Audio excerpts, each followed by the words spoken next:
Welcome. When it comes to spiritual teachers, there's an oversimplification. It says that some teachers are more truth people, they're truth oriented, and some are more compassion oriented. Ultimately, it's all about finding the balance inside. But I definitely know some teachers who are, I'm here to tell you the truth, and your job is to deal with it. And others who are more like, let's just focus on love and filling ourselves with light and with presence. And when you're filled with love, then you naturally become more aware of truth. They're both really, really powerful. But I think sometimes we do have a tendency to be more mental, more sort of focused on the linear. And some of us are more focused on more kind of the compassionate, interconnected feeling route.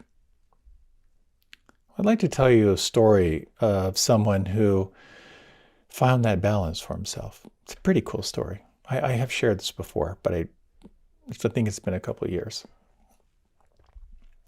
The very first person to reach the status of billionaire was a man who knew how to set goals and how to follow through. At the age of 23, he had become a millionaire. By the age of 50, a billionaire. Every decision, every attitude, every relationship was tailored to create his personal power and wealth. But 3 years later, at the age of 53, he became ill. His entire body became racked with pain. He lost all the hair on his head. And in complete agony, the world's only billionaire could buy anything he wanted, but he could only digest milk and crackers. An associate wrote at that time, he could not sleep, would not smile, and nothing in his life meant anything to him. His personal, highly skilled physicians predicted he would die within a year. That year passed agonizingly slow. As he approached death, he awoke one morning with the vague remembrances of a dream. He could barely recall the dream, but knew it had something to do with not being able to take any of his success with him into the next world. The man who could control business and the world suddenly realized he was not in control of his own life, and he was left with a choice. He called his attorneys, his accountants, and managers and announced that he wanted to channel his assets into hospitals, research, and mission work. On that day, John D. Rockefeller established his foundation. This new direction eventually led to the discovery of penicillin, cures for current strains of malaria, tuberculosis, and diphtheria. The list of discoveries resulting from his choice is enormous, but perhaps the most amazing part of Rockefeller's story is that the moment he began to give back a portion of all that he had earned, his body's chemistry was altered so significantly that it got better. It looked as if he would die at 53, but he lived to be 98. Rockefeller learned gratitude and gave back from his wealth. Doing so made him whole. It's one thing to be healed. It's another to be made whole. That's a pretty cool story. A pretty amazing story of moving from one polarity of I, me, mine, to a sense of interconnectedness. And it's a balance each one of us has to find. We have to figure out what that is. I shared a little bit ago a question that really, it still kind of resonates with me. And that question is, what are you becoming? And as someone who's always been like a personal growth junkie, wanting to actualize myself, I just thought, well, what am I becoming? What do I want to become? And, I'm pretty informed by the Dharma and really was like, I want to become more wise. I hope I'm becoming a wiser person. I can see more clearly into the nature of reality. And I hope I'm becoming more compassionate. Which kind of led to this question of like, well, am I a wise person right now? And am I a compassionate person right now? And that question primarily on, am I a compassionate person, led me to reflect on some unhealed parts of my life. Some old resentments that I managed to groom, and some work I have to do to kind of clean that up. But there's definitely something in me that feels called to be more awake and more compassionate. So this whole sense of being a more compassionate person leads me to this inquiry in terms of, I love the phrase, to be a well-wisher of all. You know, what does that mean, to be a well-wisher of all? To me, it means to be that generous and compassionate person. It's to have the intention to be a well-wisher of all, but also to have that backed up through action. And at the same time, it's important to find that balance, because you can be a well-wisher of all, and it can sort of, glide into someone who's non-confrontational and a little bit smarmy. So wisdom and truth-telling is an important part of that balance. But erring on the side of compassion, I don't think there's any harm in that. I think an important part of practice is aspiration, to really have a sense of the star by which you're going to guide your boat. And it brings up this whole concept of what's referred to in the Dharma tradition as the concept of Bodhicitta. And Bodhicitta is a state of the mind fully awake. So the mind is open to the essence of reality, and open to the recognition of impermanence, open to the recognition of how whenever you attach to anything, there's a certain amount of suffering or dissatisfaction, and opening to the truth of self, this distinction between the relative self but the absolute self, this quality of pure, empty, compassionate awareness that is our true nature. It also points toward the whole concept, along with bodhicitta, of bodhisattva. And the whole idea of bodhisattva is not necessarily someone who's fully awake, but someone who's taking on this role of being a helper as part of the path. To take whatever arises and to convert it into the awakening of heart and mind, but also to be a benefit for all. I've shared in the past how when Tara and I got married, so many years ago, we took that occasion to take our own version of the Bodhisattva vow, which is, again, setting that direction, choosing the star by which you're going to guide your life. And the phrase we chose in our vows is, may whatever arise serve the awakening of heart and mind and be of benefit to all. The phrase has really come in handy a number of times, particularly when I'm in conflict with her. May whatever arise serve the awakening of heart and mind and be of benefit to all. Really helpful. So what I'd like to talk about in the time I have with you here is, first, what the Buddha said about being a well-wisher of all and why that's an integral part of a mindfulness practice. And second, how the practice of keeping your heart open and radiant can shift your consciousness and shift your light. And third, to talk about what gets in the way. How do you keep that cycle of well-wishing going? And then fourth, to reflect on the power of action, to kind of contemplate what it means to be a well-wisher in a really real and tangible way. So as you well may know, the story of the Buddha is kind of the story of the hero's journey. Feeling the calling, resisting the calling, pursuing the calling. And his practices, when he started off, were all about austerity, arduous, really, really intense practices about pushing the body, beyond its limits and denying the body. And of course, from there was sort of like the awakening into what we call the middle way, of cultivating balance. And also about this awakening of the two wings, the awakening of awareness, but the awakening of the heart.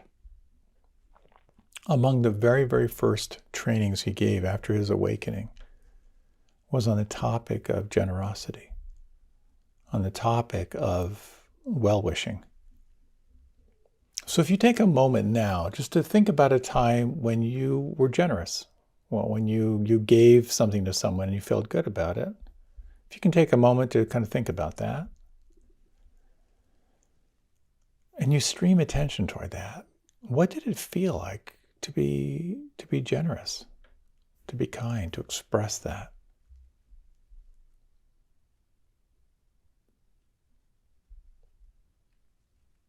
And you may notice that just moving your attention toward a memory of being kind, of wishing someone well, doing something for another, you may have an inner felt sense that's a little warm, a little fuzzy, a little nice, more of a wholesome feeling. Just thinking about it.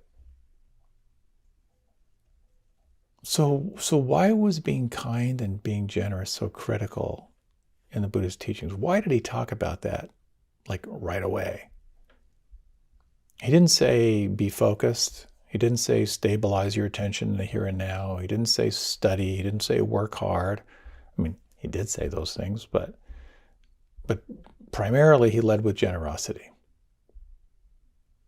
And it's a really interesting thing because when you think about the experience, or when I think about the experience of being kind and the experience of generosity, you think about one person, what happens is you start to resonate with the other person. You start to feel what they're feeling. You begin to sense what they're needing. You're resonating. You're moving out of your little world and entering into their little world. And in that resonance, you feel there's this, what's the phrase that's often used as the quickening of the heart. You kind of sense their life. You sense what they're needing. You respond to that need. And when you respond to the calling of suffering in another person, where were you in all of this? The sense of the self, the self-preserved little self, it expands. It becomes more porous. And in that interconnectedness that you open to through being kind and generous and well-wishing, you have dramatically shifted your consciousness.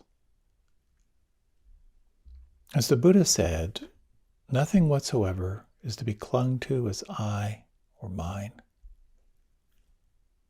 Now, that sounds like a practice of denial. You know, when you notice I and mine, don't cling to it, remove it. But sort of a counterintuitive approach to happiness is actually embracing generosity, embracing our interconnectivity. And it'll move you from a tightly held, fear-based self to one that is more connected and more independent.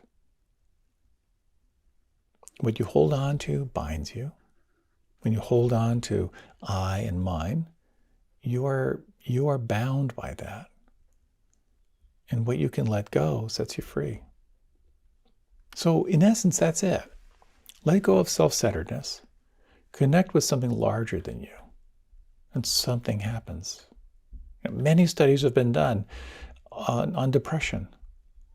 That when you're depressed, one of the, and this was not a blanket statement, but in many, many cases, when you move into acts of service, it'll shift your state.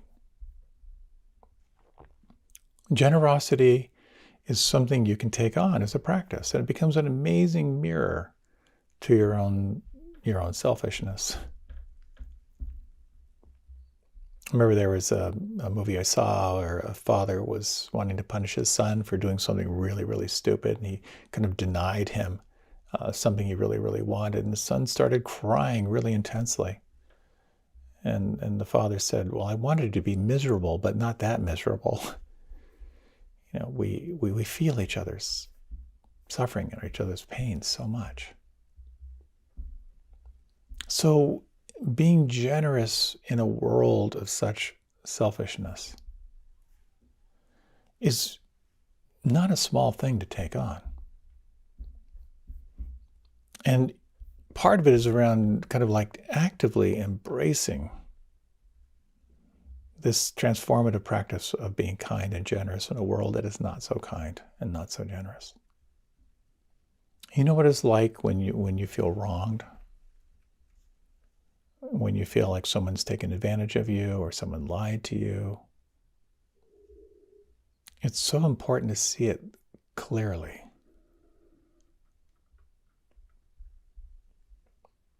And to notice your relationship to it. When you feel wronged, when you feel like you're right and you've been made wrong, it's a very, very powerful opportunity to look at the nature of that self-preservational self. To notice how you're holding on, to notice what you're holding on to. Giving up the need to be right is really, really tough. Have you ever had that experience? I know I mentioned this before, when you're in a conversation with someone and you realize that you're wrong. How long does it take? How long does it take for you to own up to it?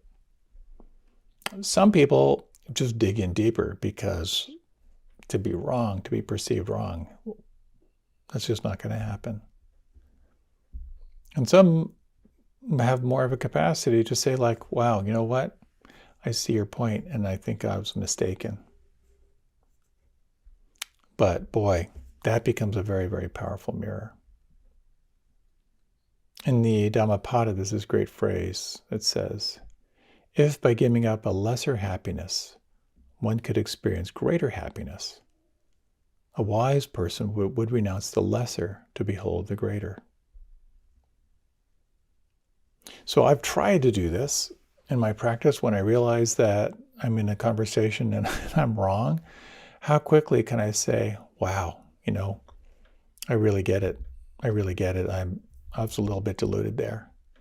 Letting go of that and opening into that greater sense of ease, oh my God, it's so good. As they say, in the Shunryu Suzuki said, in the expert's mind, there are very few possibilities. In the beginner's mind, infinite possibilities. So to be a well-wisher of all really means to take on this consciousness of generosity, to train yourself to see the good. And when you do that, it can be a very, very powerful practice. You're less confined, and you can open yourself up to new possibilities. And again, there's balance. The balance is there, standing up to bullies, and being an advocate for truth, standing up to deception and lies. But it's not being kind of locked down in that small self. Looking at how you can be supportive and generous to those around you. And even in this capacity to open ourselves, to be more and more aware of what people are feeling, to be more and more aware of people's unmet needs, it can actually allow you to be in relationship even with those you're disagreeing with. There was someone who was very much representing one of the polarities in our political system right now, who was incredibly vocal and angry about some people in the community who he thought were kind of bleeding heart liberals and, wanting to give away money, and he had worked hard for his money. He met with one of the teachers, and I'm so touched by this teacher who listened to all of this guy's complaints. And he basically said, look, I know I've come from privilege, but I've worked hard. It's my money, and I don't want these people giving my money away to people who are not hardworking. I don't want to be underwriting people who are just going to be taking my money and supporting causes I don't believe in, and underwriting people who are not living conscious lives. And the teacher responded and said, can we both agree that we don't want people to suffer? And that completely shifted the conversation. Completely shifted the conversation. And I think it was this teacher's capacity for well-wishing and for generosity to be able to feel and imagine what this other person from another polarity was feeling. And that began to be a really powerful shift. I mean, notice this in myself because I very easily these days get caught into the political polarity in our system right now. It's so easy to vilify people with whom I don't agree. If I can take the time to imagine what they're feeling, what they're needing that's not happening, it begins to soften the barrier that I hold. And so a very personal way to explore this, I find really, really helpful around this exploration of the 5 languages of love. And this is really helpful with people who are closer in. And if you're not familiar with the 5 languages of love, there are 5 ways we tend to express our kindness, our generosity. 5 ways we express love. And they show up as quality time, or physical touch, or words of affirmation, or acts of service, or gifts, kind of physical gifts. And it was such an interesting thing for me to kind of reflect on, like, wow, quality time, touch, words of affirmation, acts of service, and gifts. Like, well, what do I like? Which leads to a very, very important thing, which is we tend to give what we want to get. And boy, does it show up in relationships. I remember someone telling me how she had cooked breakfast for her husband in the morning, made the breakfast that he really wanted, set it out so he could look out over the window, and he came to breakfast, and he said, it just seems like you really don't care for me. And she was incensed. She said, what are you talking about? I made this amazing meal. I set it up. It's your favorite meal. You're looking out over our yard. What are you talking about? He said, you never touch me. And that was a revelation for her, because she realized what she loved was acts of service. And that opened up a whole conversation for them. And it becomes a really interesting thing to really sense when you sort of imagine the people in your life, the people in your inner circle, how do they like to receive love? What's important to them? Knowing this can be really kind of a fast track to connection, a fast track to intimacy. Like, I know now in my relationship with Tara, when anything's out of whack, quality time, quality time, quality time, eyeball to eyeball connection, that's going to heal the gap. I've also learned, somewhat to my own chagrin and embarrassment, that from my own, conditioning, I learned really early how to minimize my needs. Because minimizing my needs meant I wouldn't be disappointed when I was expecting anything. So, as I've joked, I had my needs surgically removed when I was around 8.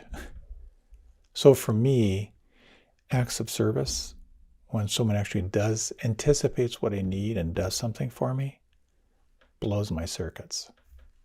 And so Tara knows that, when she makes a meal for me, oh my God, it's so powerful, so potent. So understanding your own love language is really, really helpful, but really tuning into the people around you, oh my gosh, it's amazing. And it all comes from your capacity to feel and imagine what another person needs, and to fill that gap. I have to say, just as an aside, that I am so grateful in my relationship with Tara that her love language is not gifts. because I have major stress around giving gifts. And maybe you do too. You know what it's like for someone for whom physical gifts are really important, having to find the perfect thing the other person doesn't know they need. Like demonstrating that this gift has some insight and some unmet need on a soul level. I just couldn't take it. I just couldn't take it. So I'm really grateful for that. So there's a great quote. What's the name of that? It's a sitcom. The Big Bang Theory. Sheldon Cooper is a somewhat on the spectrum person. He said this about the stress of gift giving. He said, so in essence, the essence of the custom is that I now have to go out and purchase for you a gift of commensurate value and representing the same perceived level of friendship as that represented by the gift you've given me. It's no wonder suicide rates skyrocket this time of year. I relate to that. So how do you give? How do you be a well-wisher of all? And I'm always reminded of when I was kind of involved in boards.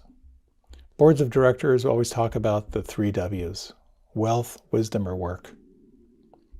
And so either you can offer financial support, your wisdom, or your physical actions. Sharing wisdom and compassion has a very, very high value. To be there for someone who needs help, to listen to someone who's struggling. Now, it's easy to take this on with a sense of guilt. That's the other shadow side, the sense of I'm not doing enough. You know, I felt guilty about not being in touch with some old high school friends, and then I remembered they also had phones. They also have access to email. That eases it a little bit for me. But I'd like to talk a little bit, with some of the time I have left, about what gets in the way of this intention to be a well-wisher of all. I said, again, one of them is when you take it on as guilt. And that's a big issue that many, many people carry. It's just a sense of guilt at the privilege that they've had. The other is when your cup is empty. And you probably have that experience, when there's just nothing left to give. When you feel burned out, when you feel depleted, when you feel exhausted. And this always, to me, points toward one of the most important elements having to do around practice. And that is the importance of filling your cup. Whatever it takes, not only to fill your cup, but actually to fill it to overflow. And as I've shared this multiple times, but over the years when people say, meditation, yoga, personal growth, it's so narcissistic. And my response to that is, no, it's not narcissistic. It's actually your responsibility. Your personal responsibility is to fill your cup to overflowing. Because when you are overflowing, and those moments when you feel so good you can't not be nice, life is so different. It's so different when you are coming from a sense of overflow. So what does that mean? Well, on a physical level, it's around self-care, making sure you are rested and fed and doing all the physical things that you can so that you are fully present to life, so that you can really live out your personal mission in life. It also means being aware of the holes, being aware of what's draining you, being aware of the unhealed places inside, and taking time to explore where you're leaking energy, to patch those holes. And This is a byproduct, of course, of a practice. Any practice, yoga, meditation, anytime you slow down and come into presence. Initially, there's that rush of like, wow, I'm here. And then you begin to notice, as part of a very natural, organic part of your practice, all the unhealed, all the unfelt, all the unseen stuff starts to come to the surface. Which is why, as I've said many times, many people stop practicing precisely because it's working. You have to fill your cup in order to be fully present for others.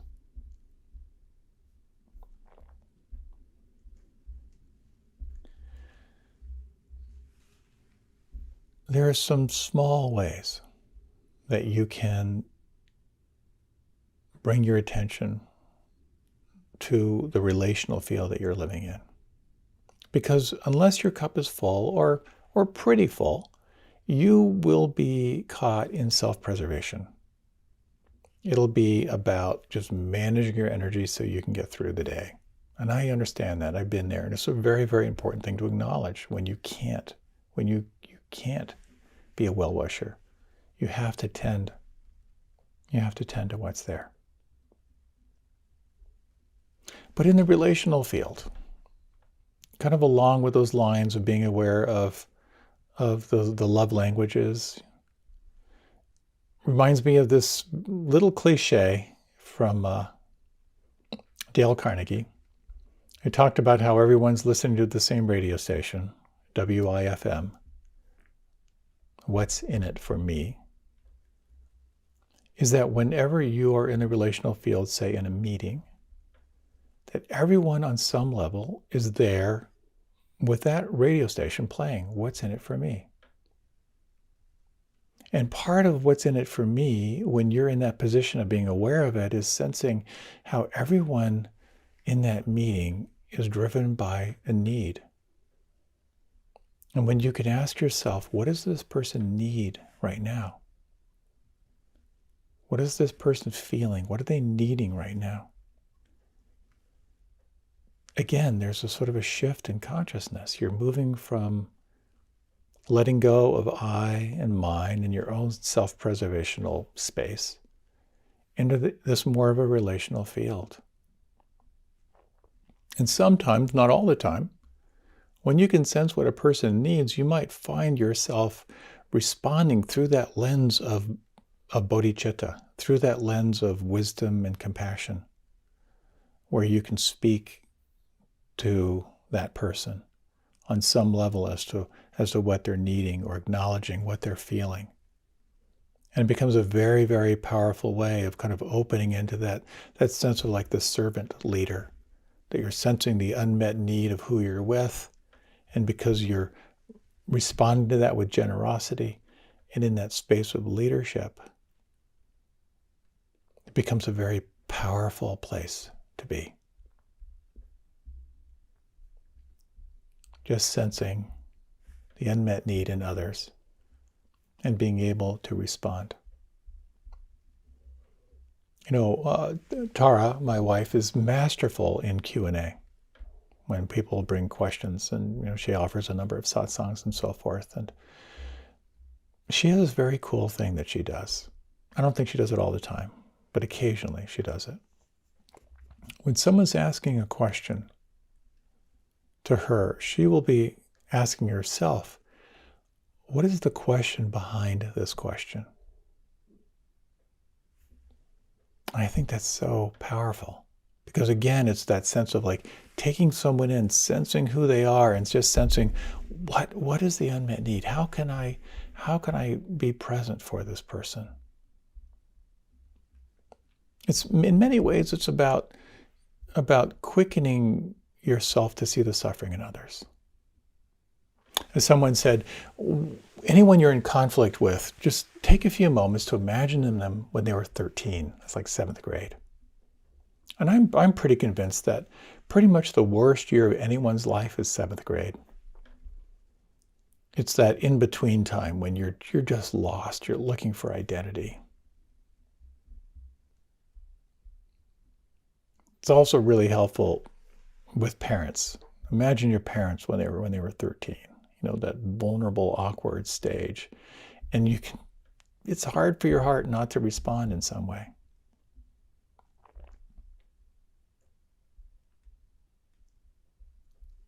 So it's very interesting because, again, these teachings very much come back to this sense of balance, the middle way. Not too tight, not too loose. There's a story of King Ashoka, who was a really powerful warrior, conqueror, who became powerfully converted to the Buddhist teachings, and he modeled society on generosity. And so much of the culture in Southeast Asia is really based on this. The monks practice supported by the community, and they serve the community. And so he went through his life wanting to be a generous person, and he completely remolded society. And he had one of his assistants sort of scribing his deeds. And when he, on his deathbed, was going through the process of his transition, he asked that those deeds might be read back to him. Really powerful. I've shared a bit about that. I did a process with that, like that with my dad when he was in his kind of final hours of just reflecting back the goodness of his life. But after his death, there was a corruption of the practice, and the teachings started getting swayed. And the teachings were how gifts would lead to benefits in future lifetimes. There were special appeals for meals and self-aggrandizement. And we see this everywhere. The largest real estate corporation in the world is the Catholic Church. Again, this sense of inherently generous teachings that tend to be shifted in some way. So the question is, can you be a well-wisher of all without being attached to the results? Is there a way that you can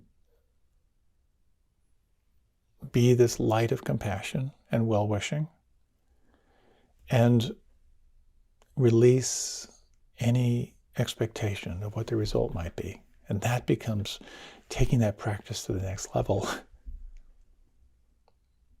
I'm always conscious of that and offering these talks and meditations, especially now that they're online.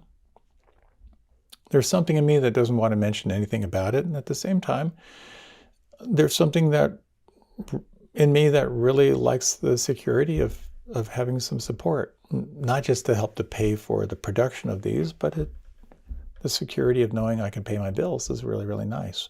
Can I find that balance is always a question for me. So the question here, I'm aware of time, is how when you think about well-wishing, it has a certain quality. It automatically moves you from self to other. As the teaching goes, there's the act of being kind to another, and then there's the looking back as a third quality to it. So with the little bit of time we have left, just a little inquiry, if you like, you can close your eyes. You might take 3 slow breaths. And if you would, think of someone right now in your life that's in need of some support. Think of someone who's stressed out, maybe going through some suffering.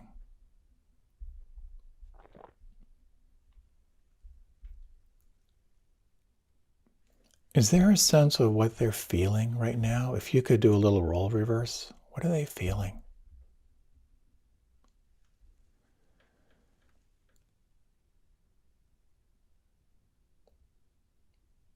Is there a sense of what they need?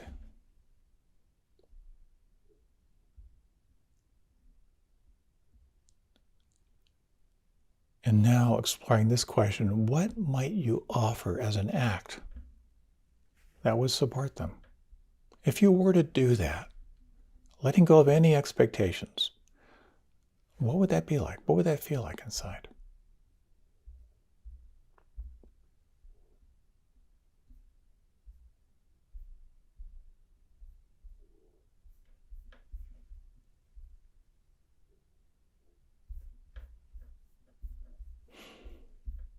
Just notice the internal felt sense of that.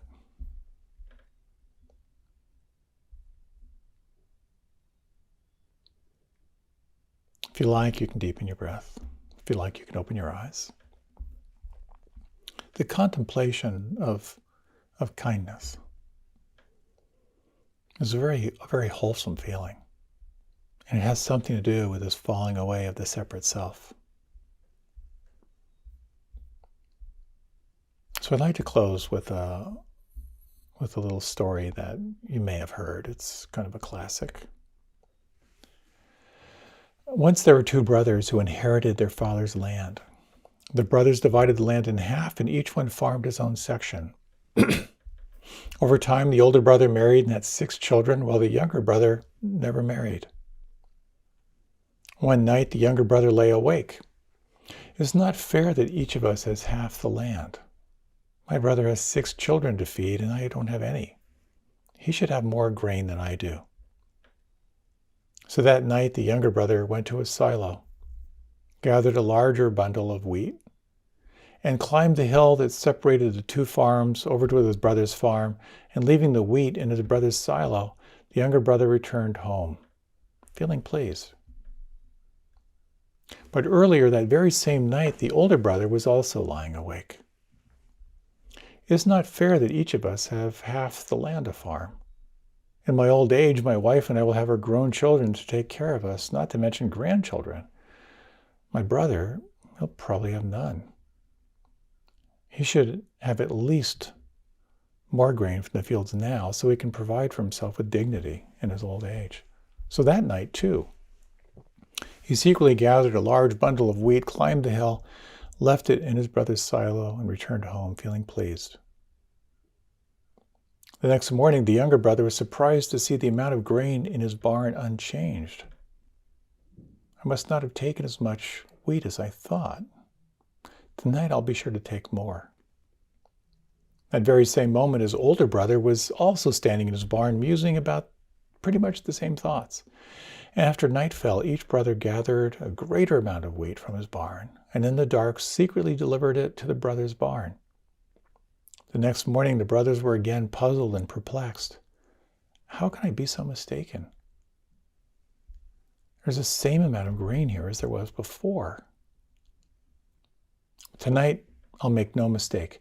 I'll take the pile down to the very floor. That way I'll be sure the grain gets delivered to my brother. And the third night, more determined than ever, each brother gathered a large pile of wheat from his barn, loaded onto a cart, and slowly pulled and hauled the cart through the fields and up the hill to the brother's barn. At the top of the hill, under the shadow of a moon, each brother noticed a figure in the distance. Who could it be? When the 2 brothers recognized the form of the other brother and the load he was pulling behind, they realized what had happened.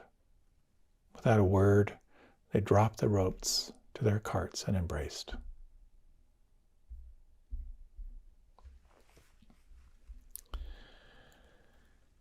There's another version of that story where each brother, in their own fear and anxiety and self-preservation, took wheat from their brother's silo and met in the field and never spoke again. If I have any choice, I choose the former possibility. To attune myself to the suffering of others,